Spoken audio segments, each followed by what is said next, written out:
नमस्ते दर्शक तथा श्रोताबिन।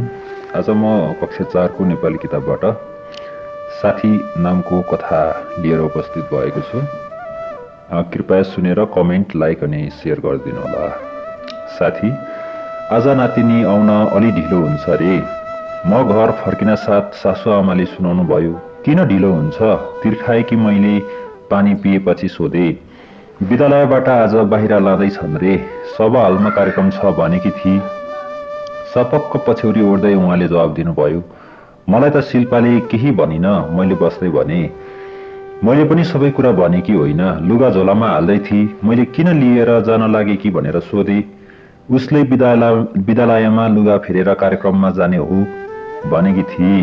सासु आमाले सोफामा बस्दै भन्नुभयो, यसरी विद्यालयबाट विद्यार्थी बाहिर लैजाँदा सूचना आउने गर्थ्यो, यसपालि आएन। मैले भने, विद्यालयबाट दिएको सूचना उसले दिन बिर्सेकी। म 2 दिन निकै व्यस्त थिएँ, कुनै कुरा गर्न पनि भ्याइन। बुबासँग भने कि त्यो सम्भावना पनि कम थियो। उहाँ यो साता कामका सिलसिलामा घर बाहिर हुनुहुन्छ।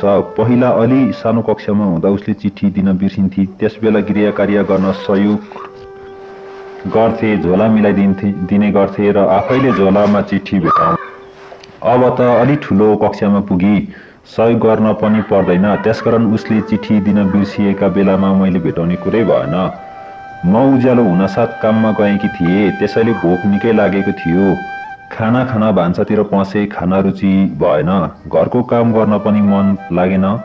विद्यालयमा फोन गरे तर विद्यालयले त्यस्तो कुनै कार्यक्रम नभएको जवाफ दियो। त्यसो भए घरमा झुटो बोलेर किन जुत्ता र लुगा लिएर गई? मैले केही दिन अघि मात्र छिमेकी जिल्लामा घटेका नराम्रा घटना सम्झिए। पत्र पत्रिकामा आएका अरू समाचार पनि सम्झिए। बालबालिकालाई बेच्न लाँदै गर्दा प्रहरीले भेटाएर उद्धार गरेको समाचार आज पनि पढेकी थिएँ। अपरिचित मान्छेको विश्वासमा नपर्नु, दिएको केही नखानु भनी रेडियो र टेलिभिजनले प्रचार गरिरहेको सम्झिए। मलाई पसिना छुट्यो। मनमा आयो, कसैले छोरीलाई लडाई फकाइ गरेको त होइन? मुटुले ढुकढुकी बढ्यो। के गरौँ कसो गरौँ भएर छटपटाइरहेको बेला विद्यालयबाट फोन आयो। तपाईँ तुरुन्त विद्यालय आउनु पर्यो। एक्कासी त्यसरी बोलाउँदा मेरो होसले ठाउँ छोड्यो। किन, के भयो? निकै आत्तिएर मैले सोधेँ। उताबाट आवाज आयो, तपाईँकी छोरीबारे कुरा गर्नुपर्ने छ। के कुरा होला? मैले अतालिएर सोधेँ। तपाईँकी छोरीलाई अफिसमा राखेका छौँ, बाँकी कुरा यहीँ आएर गरौँला नि, हुँदैन? मैले कसरी आधा घण्टाको बाटो पुरा गरे यकिन भएन। म पुग्दा छोरी र अर्की एक छात्रा प्रधानाध्यापकको कोठामा थिए। अरू 2 शिक्षक पनि त्यहीँ हुनुहुन्थ्यो। मलाई देख्न साथ छोरीले बर्र आँसु खसाली। उसको फेरिएको अनुहारको रङ र कापेको शरीरले भन्थ्यो ऊ निकै डराएकी छ। डर त मलाई पनि लागेको थियो, तर हाम्रो डर फरक थियो। शिल्पाका झोलामा लुगा, जुत्ता, घडी र पैसा भेटियो।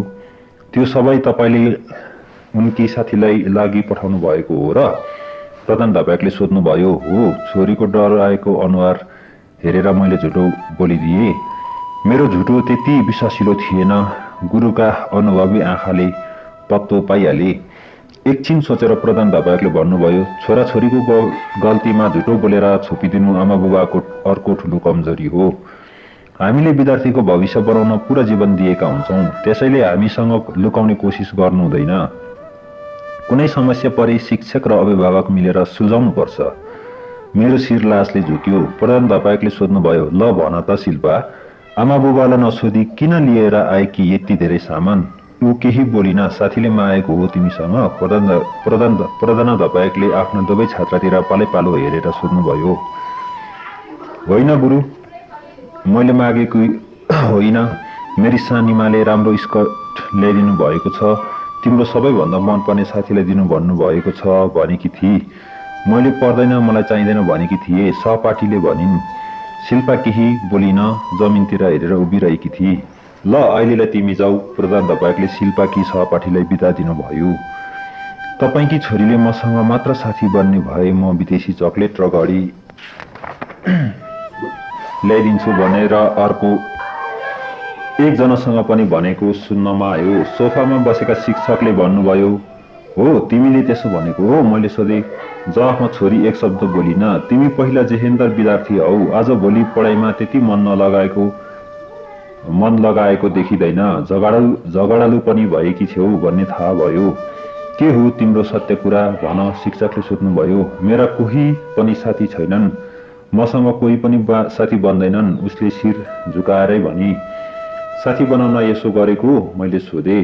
सानीमाले पनि साथीहरूलाई सामान ल्याइदिनुहुन्छ, उहाँका धेरै साथी छन्, छोरीले भनी। प्रधान धपाकले मेरो अनुहारमा हेर्नुभयो। म फेरि लज्जित भएँ। मैले भने, मेरी बहिनी विदेश जाने आउने गर्छिन्, आउँदा साथीहरूलाई उपहार ल्याएकी हुन्छन्।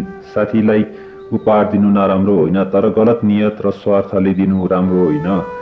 घरमा नभनी यस्तो गर्नु हुँदैन। यसरी सरसामान दिएर बनाएको साथी सच्चा साथी पनि हुँदैनन्, स्वार्थले साथी बन्दैनन्। प्रधान धपाकले शिल्पातिर हेरेर भन्नुभयो।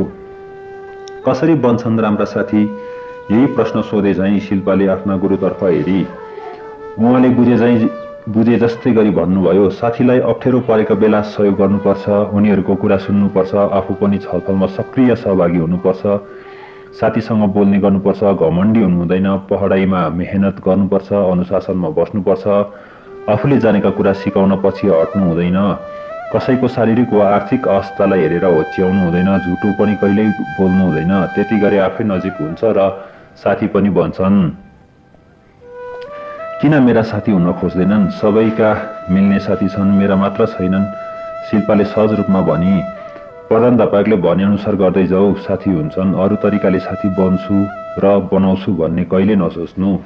साथी बनाउने आफ्नो व्यवहारले हो। तिमी प्रयास गर, हामी पनि तिमीलाई सहयोग र साथ दिनेछौँ। यतिन्जेल नबोली बसेका शिक्षकले भन्नुभयो, आइन्दा गल्ती कहिल्यै नदोहोऱ्याउनु भन्दै शिक्षकले थप सम्झाउनु भयो। त्यसपछि हामी बिदा भएर निस्किँदै थियौँ। अर्का शिक्षकले शिल्पालाई भन्नुभयो, कुनै समस्या परेको छ, कुनै कुराले पीडा दिएको छ भने हामीलाई भन्नुपर्छ। कतै जाँदा अभिभावक वा विद्यालयलाई जानकारी गराएर मात्र जानुपर्छ।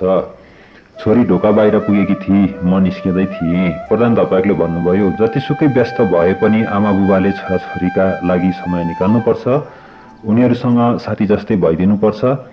विद्यालय भवन प्राङ्गणमा पुगेपछि छोरी बोली, मैले चकलेट घडी त ल्याइदिन्छु भनेको होइन, उसले नै ल्याइदेऊ भनेकी हो। छोरीका कुराले म टक्क रोकिएँ। म फेरि फर्केर जाउँ या अघि बढौँ दोधारमा थिएँ।